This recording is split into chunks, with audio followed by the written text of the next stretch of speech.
Jemaat yang dikasihi Tuhan, selamat malam, Shalom.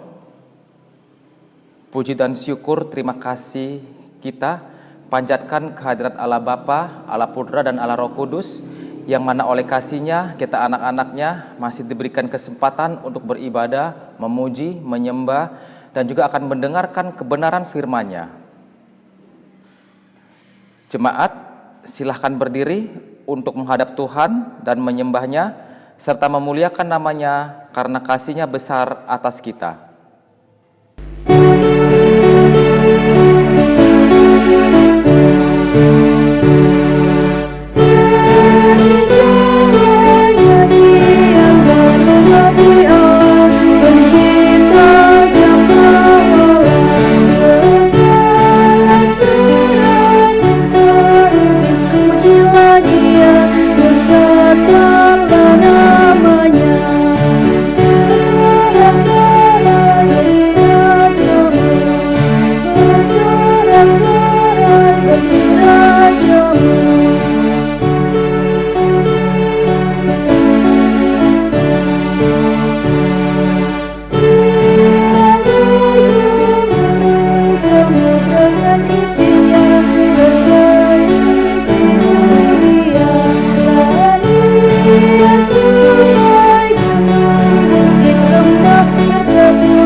Jemaat yang dikasihi Tuhan, mari kita berdoa.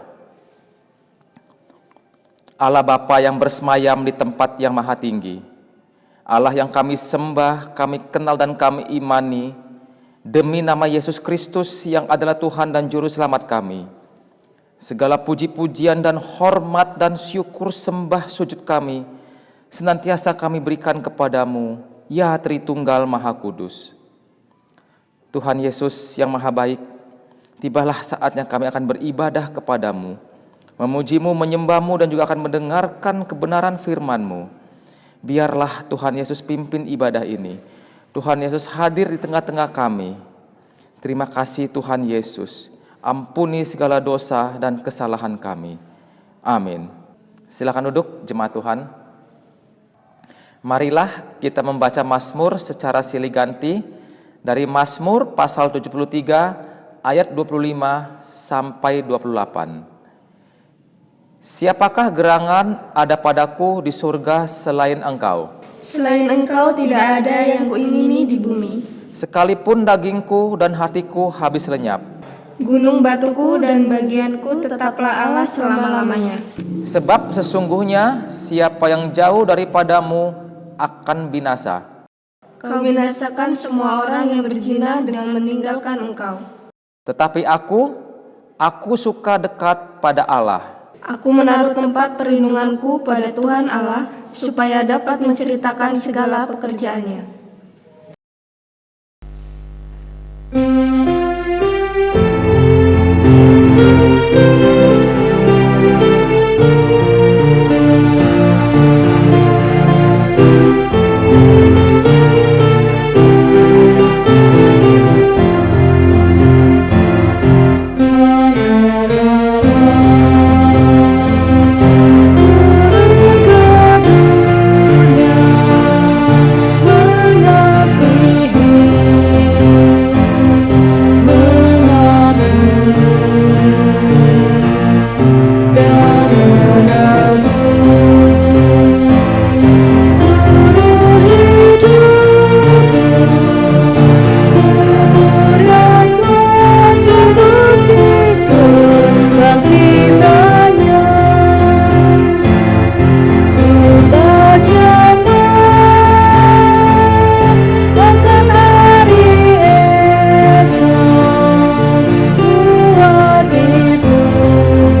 Jemaat Tuhan, mari kita berdoa. Mohon bimbingan Roh Kudus untuk pemberitaan firman Tuhan. Mari berdoa. Dalam syukur dan sukacita, persekutuan dengan saudara seiman, persekutuan dengan Tuhan saat ini. Kami akan membaca dan merenungkan firman-Mu ya Allah. Dan kami menyadari bahwa kami tidak mampu mendalami kekayaan firman-Mu tanpa tuntunan, tanpa bimbingan Roh Kudus Tuhan. Oleh karena itu kami memohon, bimbinglah kami dengan Roh Kudus-Mu, tuntunlah pikiran dan pendengaran, bahkan totalitas hidup kami kepada firman kebenaran-Mu. Sehingga ya Allah, kami tidak hanya merasakan kehadiran-Mu di tengah peribadahan umat, tapi kami juga dapat mendengarkan suara-Mu. Kami memahami kehendak-Mu, dan Roh Kudus juga yang akan menuntun kami melakukannya dalam hidup beriman. Kami menyerahkan pemberitaan firman-Mu ya Tuhan, hanya dalam tuntunan kuasa Roh Kudus Tuhan. Amin. Jemaat Tuhan, mari berdiri untuk mendengar firman Tuhan berdasarkan bacaan Alkitab dari Yohanes pasal 5. Yohanes 5 ayat 5 sampai ayat 9a. Yohanes 5 ayat 5 sampai ayat 9a yang mengatakan demikian. Di situ ada seorang yang sudah 38 tahun lamanya sakit. Ketika Yesus melihat orang itu berbaring di situ dan karena ia tahu bahwa ia telah lama dalam keadaan itu, berkatalah ia kepadanya, "Maukah engkau sembuh?" Jawab orang sakit itu kepadanya, "Tuhan, tidak ada orang yang menurunkan aku ke dalam kolam itu apabila airnya mulai goncang. Dan sementara aku menuju ke kolam itu, orang lain sudah turun mendahului aku." Kata Yesus kepadanya, "Bangunlah, angkatlah tilammu dan berjalanlah." Dan pada saat itu juga sembuhlah orang itu, lalu ia mengangkat tilamnya dan berjalan. Demikian pembacaan Alkitab. Berbahagialah semua orang yang mendengar firman Tuhan dan melakukannya. Terpujilah Tuhan Yesus. Haleluya.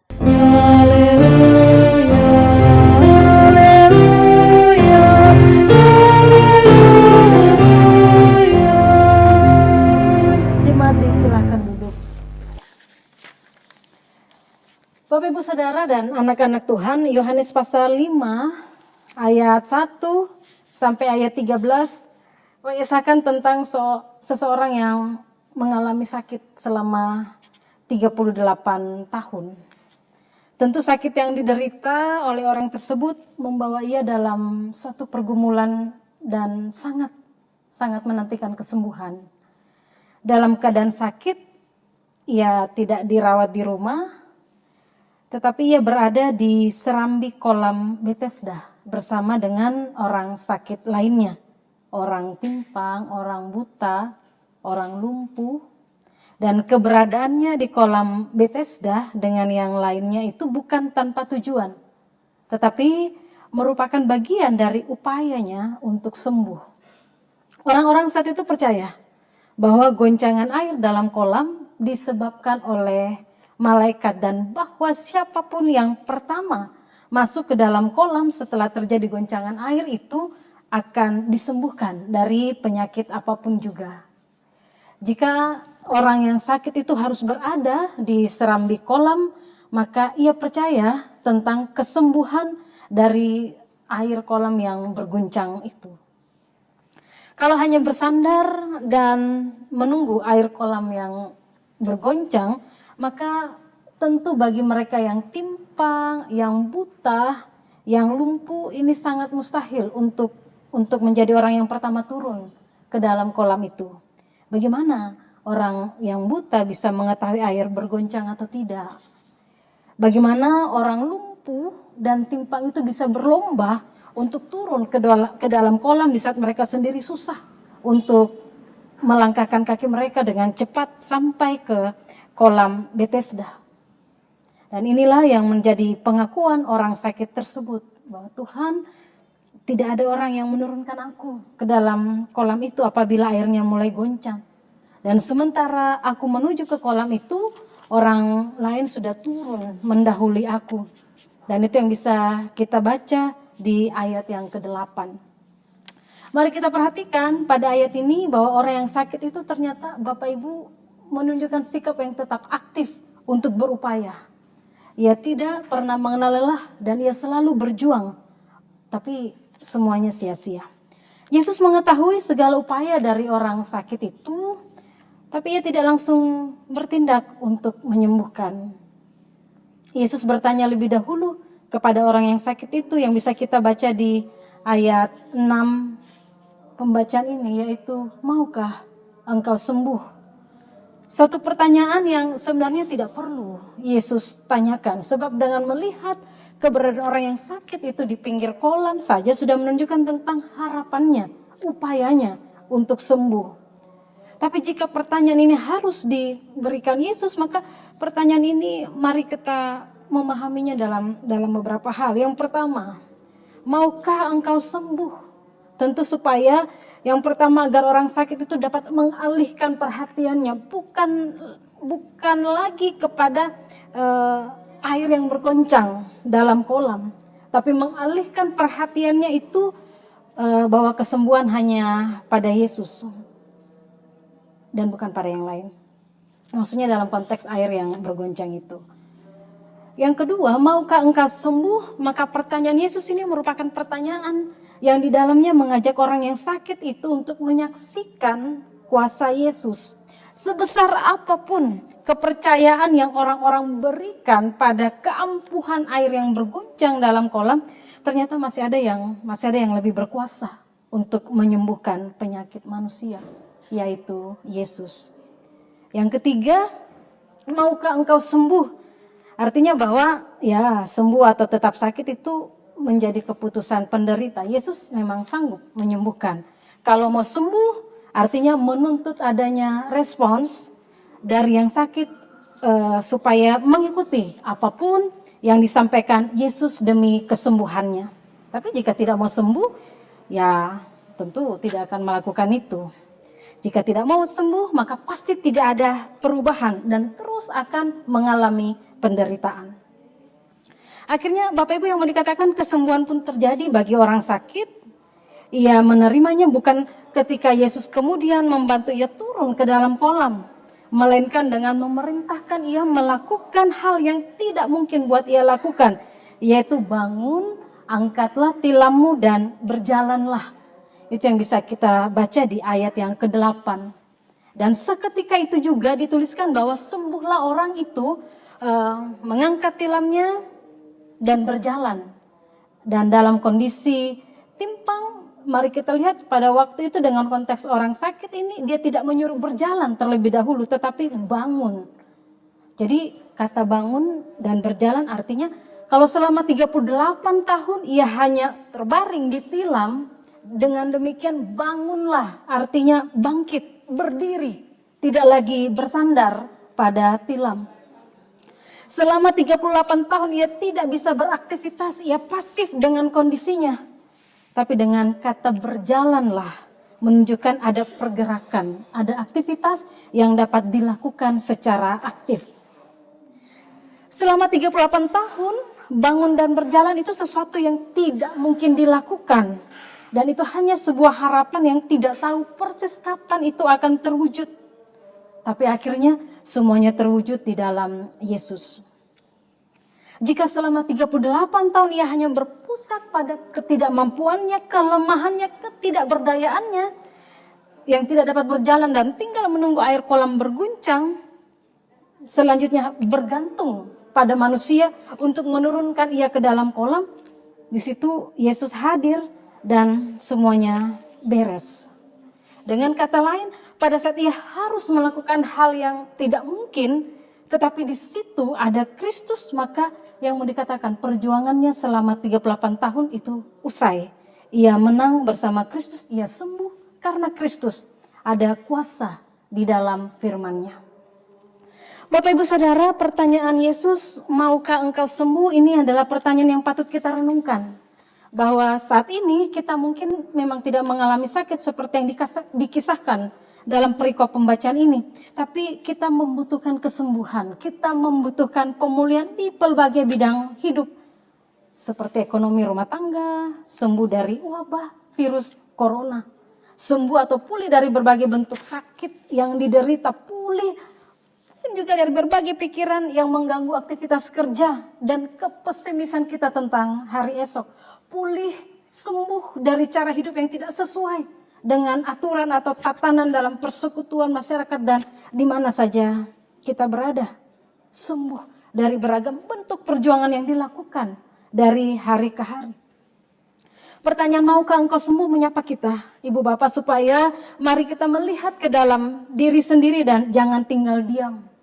Sembuh atau terus menerus sakit ternyata pilihan yang terletak di tangan kita. Sekalipun pintu kesembuhan itu terbuka, namun jika yang sakit itu sendiri tidak mau sembuh, maka tidak mungkin ada kesembuhan. Sekalipun terbuka tapi kita tidak mau melakukan apa yang diperintahkan oleh Yesus dalam konteks orang yang sakit ini, maka di situ tentu tidak ada kesembuhan.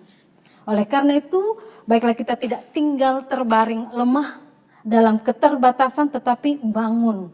Angkatlah hati pada Tuhan dan lanjutkan perjuangan bersama Tuhan. Bangun dan melakukan perintah Yesus, maka tidak ada satu penyakit pun yang tidak dapat sembuh dengan kehadiran dan kuasa Tuhan. Firman Tuhan mengajak kita, Ibu Bapa, untuk peka dengan kehadiran Kristus dalam kehidupan ini. Sehingga biarkan dia berperan untuk mengarahkan kita pada jalan keluar yang sesuai dengan kehendaknya. Ia tidak akan membiarkan kita terus larut dalam pergumulan apapun. Ia tidak menghendaki kita terus berada dalam kelemahan dan penderitaan. Ia punya banyak cara untuk menolong kita umatnya. Orang sakit dalam perikop ini perintahnya supaya bangun, angkat tilam dan berjalan. Bisa saja perintah Yesus dalam konteks pergumulan kita berbeda. Tetapi apapun perintahnya, sekarang tinggal bagaimana respons kita. Apakah kita mau mendengar perintahnya atau tidak? Kalau dengar pasti sembuh. Tegasnya jika ikut dia dan melakukan segala perintahnya, pasti beroleh jalan keluar dan kesembuhan. Dari dia Sang Juru Selamat akan kita alami dalam hidup ini. Amin.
Bapak Ibu Saudara dan anak-anak Tuhan, mari kita berdoa.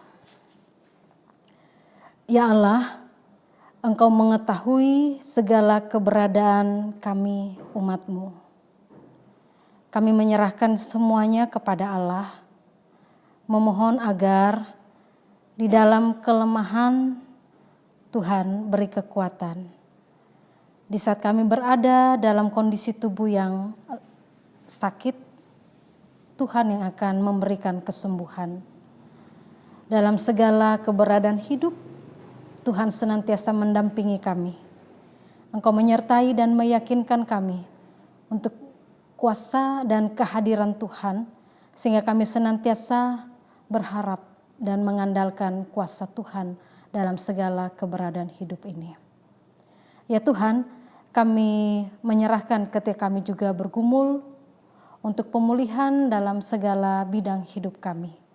Kiranya Tuhan campur tangan dan menolong, menyembuhkan, memampukan kami untuk keluar dari setiap persoalan dan pergumulan apapun. Kami menang dalam kuasa dan kasih Tuhan.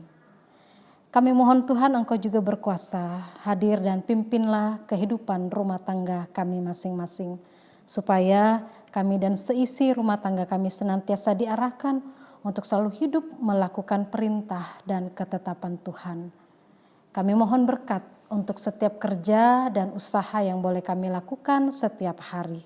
Dengan berkat-berkat-Mu ya Tuhan, maka kebutuhan hidup kami boleh tercukupkan. Makan, minum, dan semua yang kami perlu.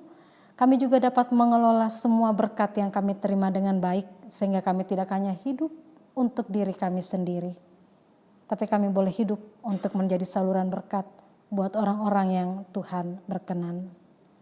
Kami berdoa Tuhan, peliharalah kehidupan bersama dalam kehidupan keluarga besar kami, dimanapun berada, supaya perhimpunan keluarga yang senantiasa mengasihi, peduli, menguatkan, mendoakan satu dengan yang lain boleh tetap ada, dan kehidupan bersama adalah kehidupan yang senantiasa memuliakan nama Tuhan. Kami bersyukur untuk pelaksanaan ibadah yang terselenggara secara daring, dan mohon berkat Tuhan untuk semua yang boleh berlangsung sehingga nama Tuhanlah yang semakin dimuliakan. Kami berdoa menyerahkan kehidupan negara dan bangsa kami. Pulihkanlah dari setiap hal yang boleh terjadi, wabah virus corona yang masih menjadi bagian dalam kehidupan bersama di negara, bangsa, bahkan dunia ciptaan Tuhan. Kami mohon berkat Tuhan juga ada berlimpah dalam hidup pemerintah yang Tuhan karuniakan di tengah negara dan bangsa kami, supaya semuanya dapat melaksanakan tugas dengan baik. Damai sejahtera Allah akan terwujud dalam kehidupan negara, bangsa, dan dunia ciptaan Tuhan. Ya Allah, kami bersyukur untuk waktu dan kesempatan yang Tuhan karuniakan bagi kami. Dengar dan sempurnakan doa kami ya Allah. Kami mohonkan tidak di dalam nama lain selain di dalam nama Tuhan Yesus Kristus, dan kami mau mengakhiri doa ini dalam doa Bapa kami secara bersama-sama. Bapa kami yang di sorga, dikuduskanlah namamu, datanglah kerajaan-Mu, jadilah kehendak-Mu di bumi seperti di sorga. Berilah kami pada hari ini makanan kami yang secukupnya, dan ampunilah kami akan kesalahan kami, seperti kami juga mengampuni orang yang bersalah kepada kami. Dan janganlah membawa kami ke dalam pencobaan, tetapi lepaskanlah kami dari yang jahat.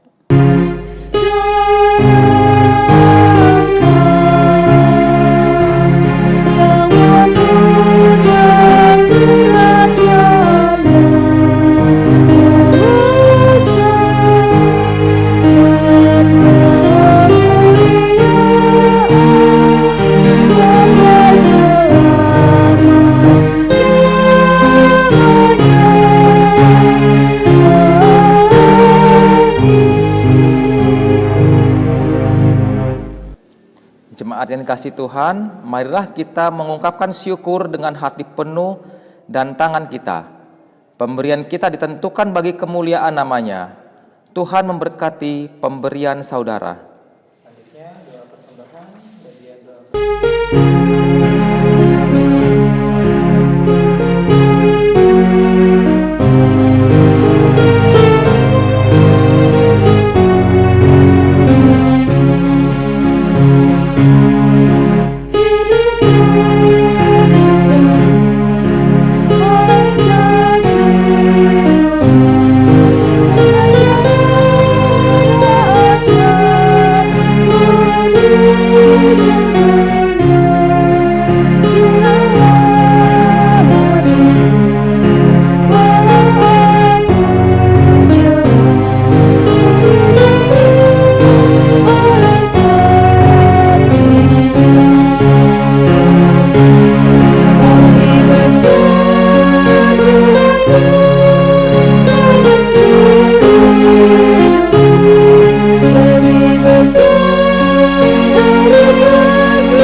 Jemaat yang dikasihi Tuhan, marilah berdiri untuk menyerahkan persembahan kita kepada Tuhan dalam doa syukur. Mari kita berdoa. Ya Tuhan Yesus yang Maha Mulia, puji dan syukur terima kasih kami tidak henti-hentinya kami berikan kepadamu atas firman yang sudah Engkau berikan kepada kami. Pada malam hari ini Tuhan, kami memberikan ungkapan syukur hati kami. Biarlah Tuhan Yesus menerimanya. Terpujilah nama-Mu yang kudus. Amin.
Jemaat Tuhan, sekarang arahkanlah hati dan pikiran kita kepada Tuhan dan terimalah berkat Tuhan. Tuhanlah penjagamu, Tuhanlah naunganmu di sebelah tangan kananmu. Matahari tidak menyakiti engkau pada waktu siang atau bulan pada waktu malam. Tuhan akan menjaga engkau terhadap segala kecelakaan. Ia akan menjaga nyawamu dan Tuhan akan menjaga keluar masukmu dari sekarang sampai selama-lamanya.